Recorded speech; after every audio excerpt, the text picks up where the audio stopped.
Good morning, everybody, and welcome to the second installment of Nuclear Heat with Vince Russo for WrestlingInc.com. It's a little bit past 6 in the morning here in Colorado. I had a terrible night's sleep, to be honest with you. I tossed and turned all night. Finally wound up getting up at about 4 a.m., and I had a lot on my mind as it pertained to this podcast. So I figured, let me get up, let me get dressed, let me get my shower, and let me get on the air and cut this. I want to talk to you today a little bit about just a little bit of a wake-up call I got this past weekend when I was at a Legends convention in New Jersey. A lot of the, old school wrestlers were there. I mean, people like Don Morocco, Bob Backlund, Nikolai Volkov, George the Animal Steel, that whole era of when I was growing up, and not so much growing up. I mean, a guy like Morocco, his time was in, the mid 80s, where I was already well into my 20s. And, Don Morocco, just one of the all-time greats. You talk about somebody that was way ahead of their time. I dare anybody to go on YouTube and look at, Fuji Vice and Fuji Bandito and some of like the earliest vignettes that you ever saw on a wrestling show. Those vignettes, back in the mid 80s, as a fan, they really put those ideas in my head of, what wrestling was. It wasn't two guys in a ring in their trunks just having a match. There was a lot more to it than that. There was storylines. There were characters development. And, as I said, when you talk about just the short list of guys I mentioned, a guy like George the Animal Steel, a guy like Bob Backlund, Nikolai Volkov, these were defined characters in a brand of wrestling as I was coming into my own as a wrestling fan. As I tell the story many times, my first introduction into wrestling were the Valiant Brothers and Captain Lou Albano. And I'm sure there's a lot of you who don't even know who luscious Jimmy and handsome Johnny Valiant are. It was before your time. But again, these are the people that I was raised on, the Grand Wizard of Wrestling, Classy Freddie Blassie, the Bruno Sammartinos. But even going back to my roots, 1973, there were characters. There were storylines involved. Chief Jay Strongbow, Andre the Giant. I can go on and on. And as it progressed, as we got to the WrestleMania era, it became more defined. Everybody on the card was a character. From King Kong Bundy to Big John Studd to the Junkyard Dog to Jake the Snake Roberts to Roddy Piper, Macho Man Randy Savage, $1 Million Man Ted DiBiase. We can go on and on and on. That's what the wrestling business was when I was introduced to it. I mean, we're looking at some 40 years ago. 1973, and there are a lot of people in my category. There are a lot of people that came on board during the WrestleMania years and were used to a certain brand of wrestling. And then there was, those who came aboard during the Attitude Era, a little bit more cutting edge, a little bit more advanced, but no doubt you had your characters and you had your storylines. Now, before I go on with what I found at the Legends convention that I thought was very interesting, I want to give you just a little perspective into me, where I'm at, and where my mindset is, because obviously there's a lot of perception out there about me. People want to think a certain way about me. People want to believe I say the things I say for a certain reason. So before I can go on, I have to clarify all that. I got to get all that out on the table right now. The perception, I haven't been exactly high on professional wrestling for, really, gosh, if you really want to go back, I mean, since the Attitude Era, I'll be honest with you, I stopped watching the WWE in 2000. I was working for TNA. And I was involved in my day-to-day job over at TNA. So I really didn't watch the WWE for a very, very, very long time. I picked it up again probably in like 2014 when I started doing podcasts and, VinceRussoBrand.com. I had to keep on top of the product and, keep abreast of what was going on. That's when I started realizing that this is not the same wrestling that Vince Russo grew up in. Now, listen, I was all about evolution. I was all about into evolving the sport. When you go back and look at the early years of TNA and you look at Sports Entertainment Extreme, that was my goal at that point. I was trying to take the Attitude Era to the next level. So a lot of the Sports Entertainment Extreme, was not scripted. We kind of went out there and we ad-libbed and we kind of went with the story wherever it was going to go. That was kind of earth-breaking to me. I really enjoyed that. Unfortunately, it was a weekly pay-per-view, $9.99. People had to pay every week, so not a lot of people got to see it. But if you go back and look at the early years of Sports Entertainment Extreme, you'll see what I was trying to do was evolve the wrestling business. I knew that, the Attitude Era had run its course. Now it was time to go on to the next chapter of professional wrestling. And the last thing I didn't want to do and I wanted to avoid doing was going backwards. I did not want to go back in time because back in around 1996, when the WWE was in a really bad spot, that's what had happened. The program was really behind the times.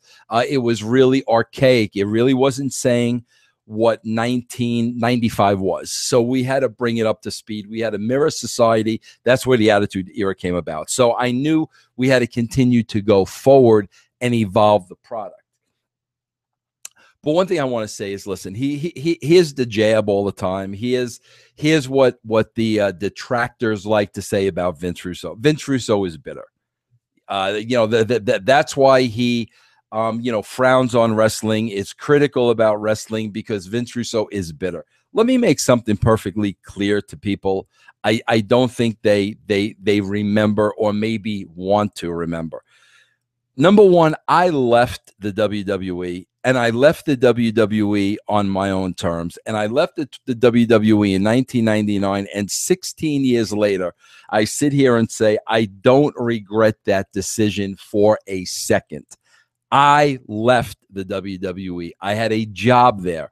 I was secure there. I could have went on there for many, many years. Number two, I left TNA. I was not relieved of my duties. When I left my full-time position and I left my salary on the table, I left on my own accord. I was not fired. I just decided it got to be too much, so I left. So the fact of the matter is, if you want to claim that I'm bitter, I left WWE and TNA. If I wanted to be there and if I wanted to stay there and if I wanted to be there still today, I would have never left. So there's no bitterness involved. As a matter of fact, this past weekend, I just went out and I was on the road for the last 2 weekends. I was in 2 weeks ago, I was in UK and Dublin over the weekend. Last week, I was in Jersey over the weekend. I came home absolutely exhausted, and I said to my wife, I'll be honest with you, I don't want to, and I can't travel like that anymore. I'm exhausted. And my wife had to turn around and explain to me and remind me that I used to do that every single week.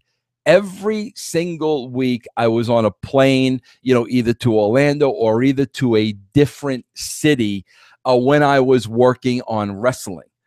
The difference was I wasn't 54 back then. I was a lot younger. At my age now, let me make this perfectly clear to everybody. I have no interest whatsoever in ever again working on a full-time basis for any wrestling company. Whether it be WWE, whether it be TNA, whether it be Lucha, whether it be Global, it doesn't matter. I have no interest in that whatsoever. That ship has sailed. I have moved on. So I want to squash the bitterness, right here once and for all. And like I said, listen, you're either going to believe me or you're not. So if you think I'm looking for a job with the WWE, I'm looking for a job with TNA because I don't have one, that's why I'm down on the product, then go ahead and think it, because I'm never going to change your mind. I know differently. The reason why I'm critical of the wrestling business really is twofold, to be honest with you. First of all, I still make a living in the wrestling business. I'm my own boss now. I do my own thing under the umbrella of VinceRussoBrand.com. My business depends on the WWE.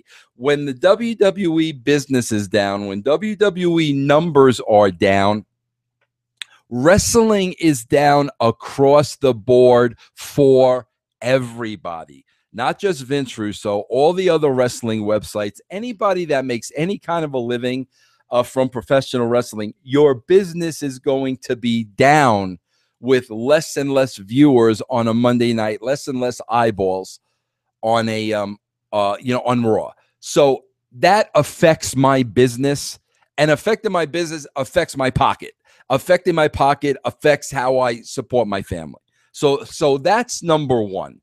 Number two, as a wrestling fan, my partner and I, Ed Ferrara, wanted to achieve one thing and one thing only. We wanted as many people to watch wrestling and enjoy the product as much as we did.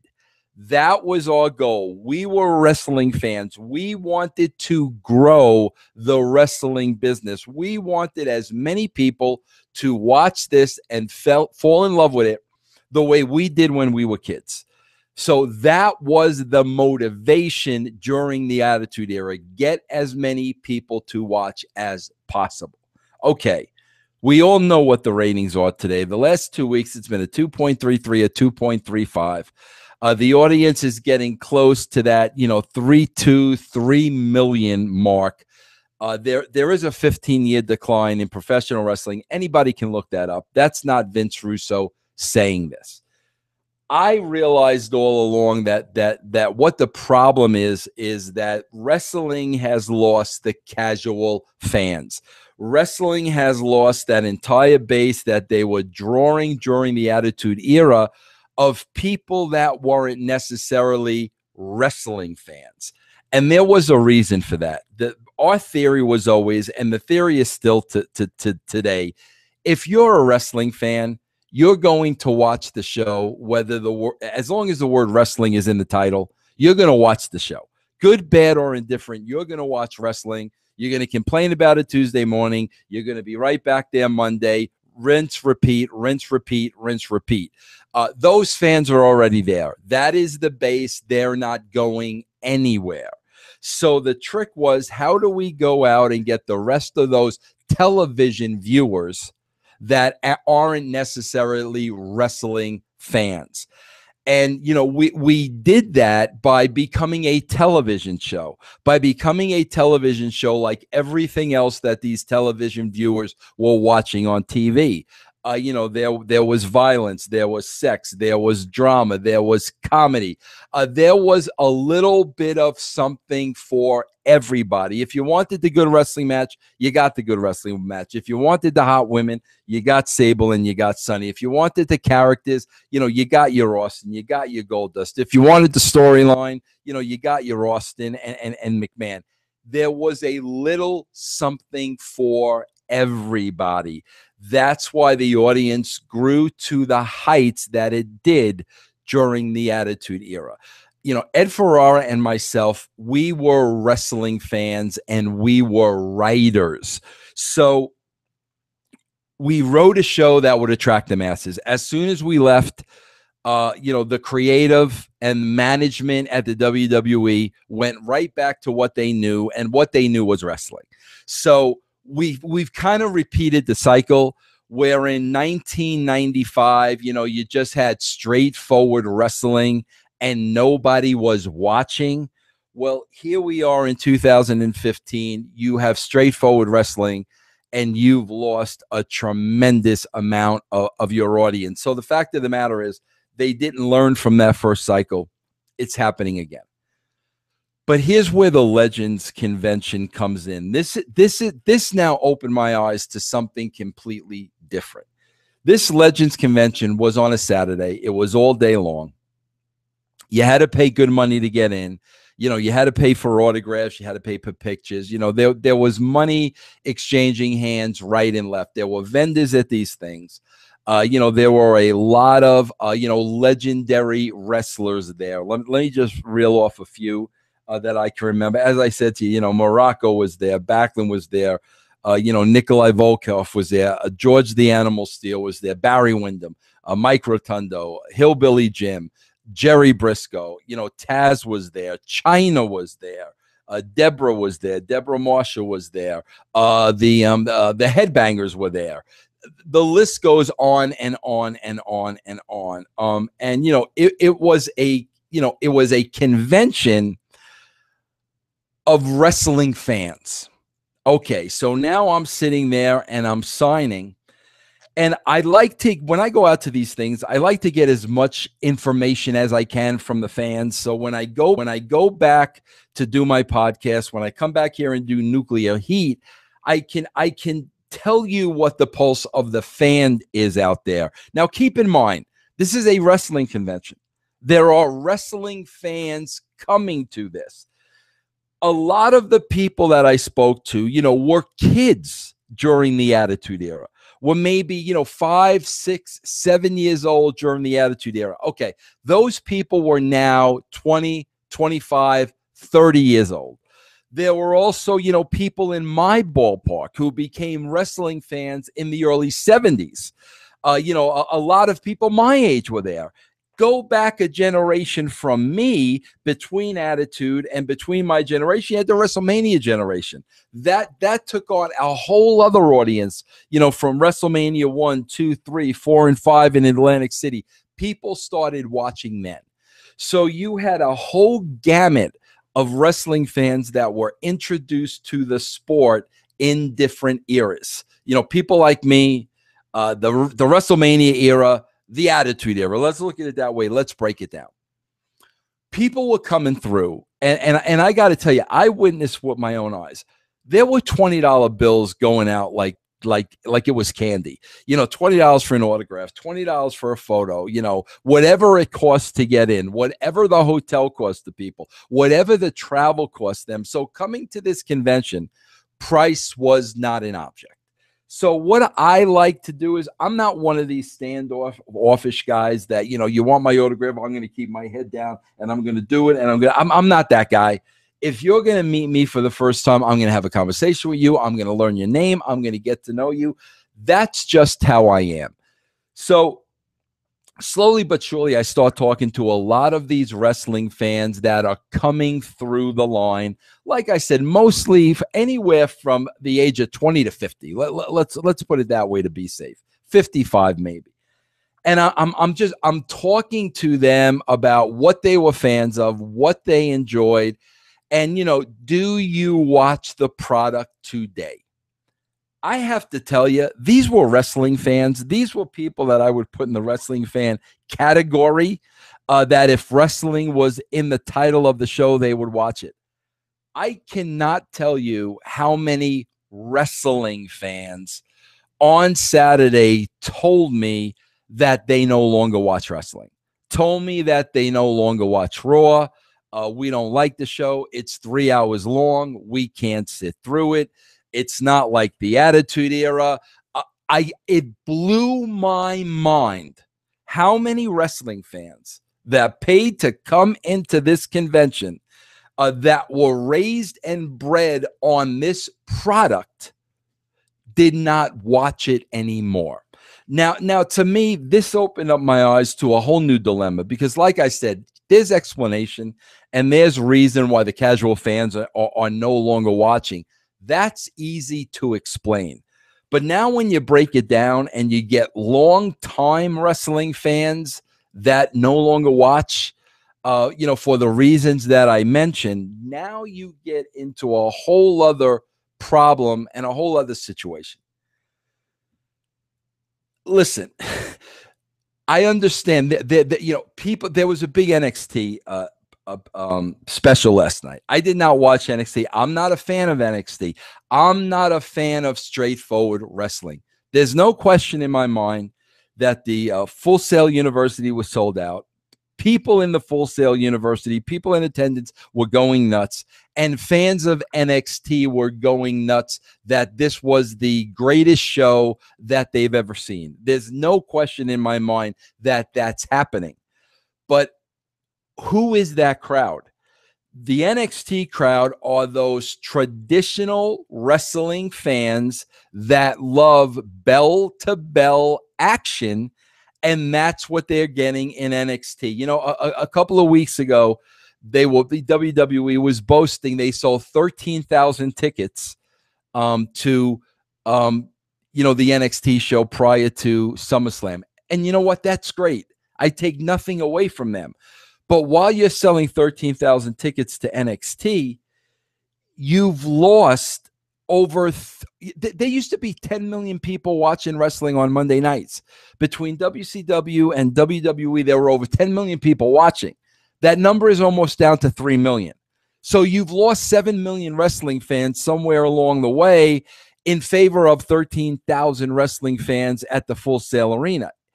If I'm writing, if I'm booking, if I'm in management at the WWE, I'm much more concerned with the 7 million than I am the 13,000. That's me. That's business. In business, numbers mean everything. You know, let's not kid ourselves. Numbers mean money. And 13,000 fans is a nice number. 7 million fans is a lot more attractive number. So again, take nothing away from NXT, but what I've been saying all along to anybody that follows me on VinceRussoBrand.com, wrestling is turning itself into a niche market. That's really what it's doing. It's just providing for the traditional wrestling fan, but now it's not even getting all the traditional wrestling fans. I just walked out of a convention where a good majority of the wrestling fans told me that they don't watch Raw anymore. So what is the problem? What does the WWE really need to look at if they want to really get down to how do we get those people back? I look at this every single day because, as I said, it affects my business, and that's really all I care about. And it also hurts me to see such a decline in a business that, you know, I helped build. You know, Ed Ferrara and myself, we built it to a level that it hasn't achieved since and probably will never again.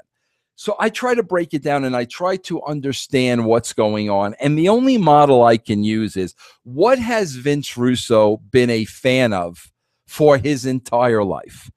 And why? You know, wrestling fell under that umbrella until I became disenchanted with it. So I was a wrestling fan for a very long time. Something made me lose my way. What else have I been a fan of since I can remember that I'm still a fan of? The one thing that pops into my mind is baseball. I'm an avid baseball fan. I've been a baseball fan since I'm 8 years old. I'm just as much a baseball fan today at 54 years old. Nothing has changed. So now when I look at the roots of baseball, I try to get an understanding. You have to understand, I broke into baseball. If anybody knows anything about sports, I'm a Giant fan. I broke into baseball when three of the greatest Giants in the history of the franchise played for the team. I'm talking about Willie Mays, Willie McCovey, and Juan Marichal. 3 Hall of Famers were on that Giant team when I became a fan, you know, back in 70, 71. Okay? Well, obviously, as time moved on, Marichal, Mays, McCovey retired. They weren't there anymore. So now, what kept me interested in the game? Well, there are 2 things that really kept me interested in the game. Number one, as Mays, Marichal, and McCovey moved on, other stars, came into play. Other stars, joined the team over the years. I can remember guys like, John the Count Montefusco. I can remember Jeffrey Hackman Leonard. And of course, you got Will Clark. You have that whole era. There was always the next big star that would replace a Mays, a Marichal, a McCovey, to keep you interested in the team. Today, you got Buster Posey on the team. You got Madison Bumgarner on the team. So the stars of the team were constantly turning over so that you were rooting for somebody else. So compare that to wrestling.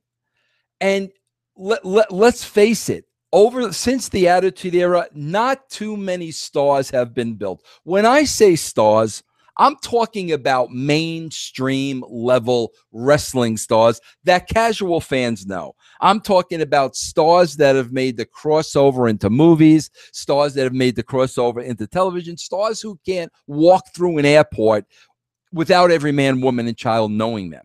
Okay? When you look at the WWE from the Attitude Era on, how many people can you really put in that category in the last 15 years? Obviously, you have your John Cena, who's been doing it now for about 10 years. Of course, you could throw your Brock Lesnar in there. Brock Lesnar is a freak. He had the UFC exposure. People will know who Brock Lesnar is. I think you could throw Kurt Angle in that category, an Olympic gold medalist. He had the crossover. I think people would know who Kurt Angle was. But what other superstars can you really name that had that crossover appeal with a casual audience? Now, don't get me wrong. There were a lot of great stars over the past 15 years, a ton of great stars. But were those crossover stars? Were those stars to the masses, or were they stars just to the wrestling fan? So right there, I think what you lost between 2000 and today is the lack of star power, the lack of players, so to speak, who are bigger than life. And listen, I got to be honest with you. If you want to look at the last 10 years, and you look at John Cena and who has come along after John Cena, it's really tough to name those household names. So that's number one. The Will Clarks, the Buster Poseys, they did not come along as frequently in professional wrestling. Number one. Here's number two, which I think is the biggest issue that we're dealing with today.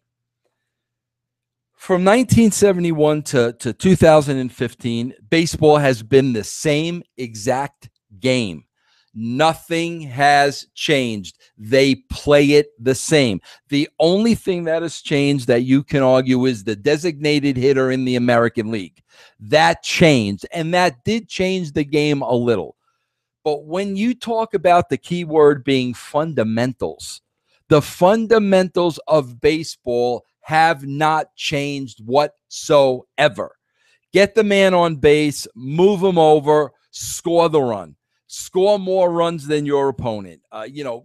Pitching and defense means everything. They did not add another base. They did a home run did not become 2 runs instead of 1. The fundamentals of the game has changed. So I'm familiar with the game.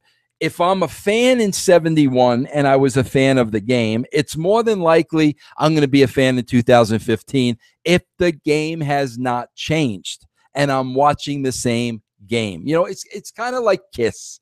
I became a big Kiss fan in 1973. Now, even though they've changed the lineup, they're still Kiss. They still wear the makeup. They still wear the costumes. They still set off the pyrotechnics. They still give you a great theatrical show. It's still Kiss. It's something I'm familiar with. So if I was a fan of it in 73, Kiss, I'm probably going to be a fan in 2015, which I am. I still follow their careers. What are they doing? Yada, yada, yada. So nothing has changed. That's why I've remained a fan. Now, let's look at those wrestling fans at the convention. They were a fan in the 70s. They were a fan during the WrestleMania era. They were a fan during the Attitude Era. They're not a fan of today's product. Why is that? Well, the answer is easy. The game has changed.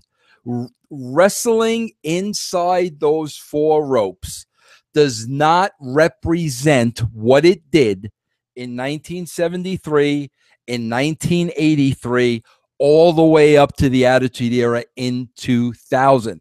The WWE, for whatever reason, they have changed the game. No longer is it about larger-than-life characters, compelling week after week storylines that build to a match that you cannot miss. The psychology of the match, the psychology of the characters, that's what it was for these people that came to this convention. That's what it was for 30 years, 40 years. It's not that today. The game has changed. Now, a lot of people will point fingers. Why has the game changed? Okay, they'll say, well, it's now a corporation. It's now a publicly traded company. They can't do the same things that they do during the Attitude Era. Granted, but does a publicly traded company mean that you can't have characters and you can't have storyline and you got to concentrate on flip-flop and flying and wrestling matches that have no psychology behind them whatsoever? What does that have to do with being a publicly traded company? Then, of course, you got your PG-13 TV, whatever it is. What does the rating have to do with changing the game? It has nothing to do with changing the game. We're not talking about edginess or nudity or cussing or anything like that. We're talking about getting back to what wrestling was, to first and foremost bring all the wrestling fans back. You know, bring all the wrestling fans that watched it through the decades just like I did. You've lost a lot of those people. So the first thing you have to look at is, how do we bring back those wrestling fans? And by changing the game and by changing the product, has that helped us or has that hindered us? Here's another point. You know, we're all pointing to NXT. We're all pointing to how great NXT is. Well, let me remind you, a lot of those NXT stars now have graduated to the WWE. I'm talking about guys like Owens, the Ascension, Neville, all the girls that just came over. A lot of those NXT people, that the wrestling fans are off the charts about. You know, this phenomenal product, these phenomenal athletes. A lot of them have moved on to the WWE. Well, you would think with such a following that once they're in the WWE numbers would go up.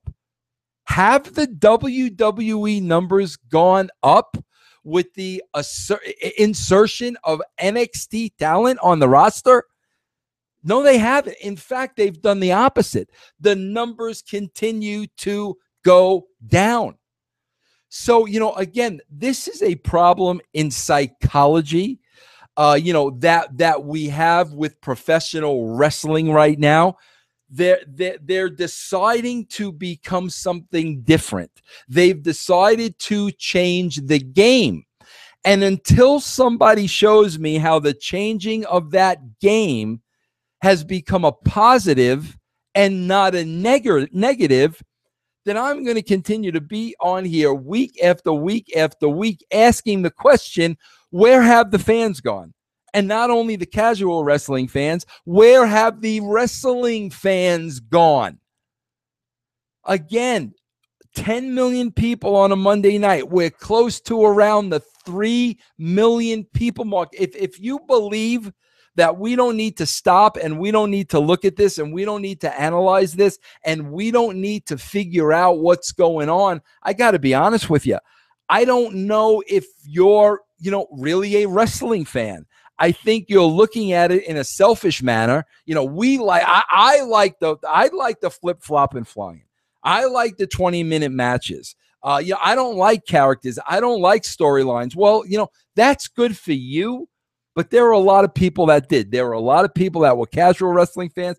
There were a lot of people that were wrestling fans that watched it for that very reason and are no longer watching it. And here's the thing. Listen, Triple H always says what's best for business. if I'm looking at what's best for business, I don't want to lose wrestling fans. I don't want to lose fans that have been loyal and faithful. People like me, through the 70s, through the 80s, through the 90s, through the Attitude Era. I don't want to lose those people. Okay, maybe I'm building a new community of fans, through this NXT style of wrestling. But again, we're talking about 3 million people compared to 10 million people. So, again, is this a ego thing? Is the situation that, what? This is the wrestling that Triple H likes. So this is what it's going to become. Is the issue that it's 70 years old? Vince has really forgotten what brought him to the dance up until this point. What was the business that his father built? What was the business that he took on, in those early years of WrestleMania? Has he forgotten himself why all those people watched and are no longer watching? But these are the issues that face the business today. And listen, I got to tell you, if nobody faces the issues, that's fine. I mean that's up to them. It's WWE. We see where TNA is at, but it's not going to stop the decline. It's just not magically going to turn around.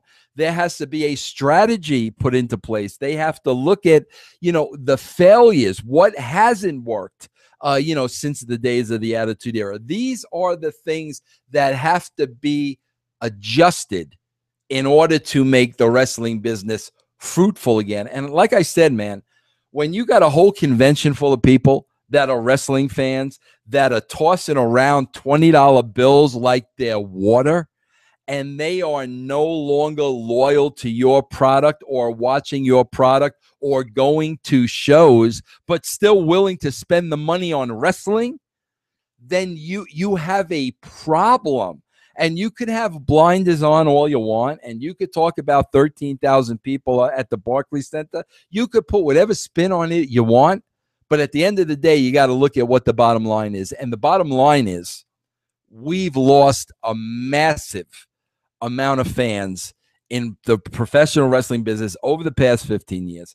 Not just casual wrestling fans, but wrestling fans. So that's it. That's this week's edition of Nuclear Heat. I hope you enjoyed it. I hope you think about what I'm saying. Listen, you can have a stereotypical idea of me however you want in your mind. You don't know me. You don't know anything about me. You don't know my family. You don't know my upbringing. You don't know anything. Most of you probably know what you read.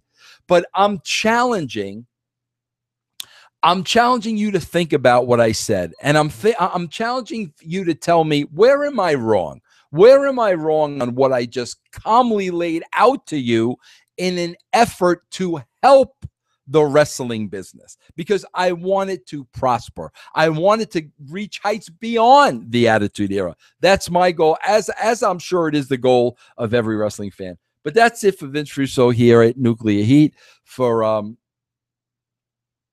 WrestlingInc.com. You can follow me every day, pretty much daily. I do video podcasts on VinceRussoBrand.com. And also, of course, follow me here on WrestlingInc.com. I do my Nuclear Heat on Thursdays. I do my Raw review with the rest of the crew on Mondays. So listen, man, until next time, I'll catch you on the rebound.